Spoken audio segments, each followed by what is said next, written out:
Good morning guys. இல்லை good afternoon guys. மணி already 12:30 ஆயிடுச்சு. Life update சீரீஸில் இன்றைக்கி நாள் 49.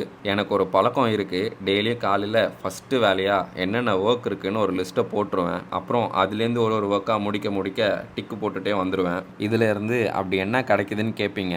அது வேறு எதுவும் இல்லை, ஸ்ட்ரெஸ் இல்லாமல் இவ்வளோ ஒர்க் தான் இருக்குது, சீக்கிரமாக முடிச்சிடலான்னு ஒரு மைண்டுக்கு கிளியராக இருக்கும். வேணும்னா நீங்களும் ட்ரை பண்ணுங்கள். கொஞ்சம் ஸ்ட்ரெஸ் இல்லாமல் ஃப்ரீயாக ஒரு ஒர்க்கையும் ஈஸியாக முடிச்சிடலாம். சரி, நம்ம மேட்ருக்கு வருவோம். எப்பவும் போல் நம்ம ஃப்ரெண்ட்ஸுக்கெல்லாம் சோறு போட்டு நானும் என்னோடய சப்ளிமெண்ட்டை மறக்காமல் எடுத்துக்கிட்டேன். அப்புறம் நமக்கு நாளைக்கு ஷூட் இருக்குது, அதுக்காக நம்ம கேமரா எல்லாமே எடுத்து சார்ஜும் போட்டாச்சு. அப்படியே கொஞ்சம் எடிட்டிங் வேலையும் இருந்துச்சு, உட்காந்து அதையும் பண்ணி முடிச்சுட்டு மதியானமாக நல்லா ஒரு லஞ்சை சாப்பிட்டு அமோகமாக ஒரு தூக்கத்தை போட்டாச்சு. எப்பவும் போல் ஈவினிங் எழுந்துச்சு ஒரு காஃபியை போட்டு நெயில்ஸ் எல்லாம் கட் பண்ணிவிட்டு போய் ஒரு குளியலை போட்டு வந்துட்டேன். நாளைக்கு ஷூட் இருக்கிறனால ட்ரெஸ் எல்லாமே எடுத்து அயன் பண்ணுறதுக்கு எடுத்து வச்சிட்டேன். அப்படியே அம்மா அயன் பண்ணுற கேப்பில் நம்ம லாஸ்ட் விலாக்லாம் எடிட் பண்ணாமல் வச்சுருந்தேன், அதையும் நல்லபடியாக எடிட் பண்ணி முடிச்சுட்டு நைட் ஒரு பக்காவான டின்னரை சாப்பிட்டுட்டு நானும் மட்டையாயிட்டேன். இன்றைக்கி அவ்வளோ பெருசாக எதுவும் நடக்கலை, இருந்தாலும் என்னோடய லைஃப் அப்டேட் சீரீஸில் இது ஒரு சீரீஸாக இருக்கட்டும். அப்படியே நாளைக்கு என்ன நாளுன்னு தெரியும்ல, அண்ணன் ½ செஞ்சுரி அடிக்க போகிற நாள்.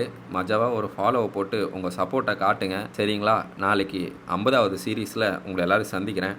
பாய்.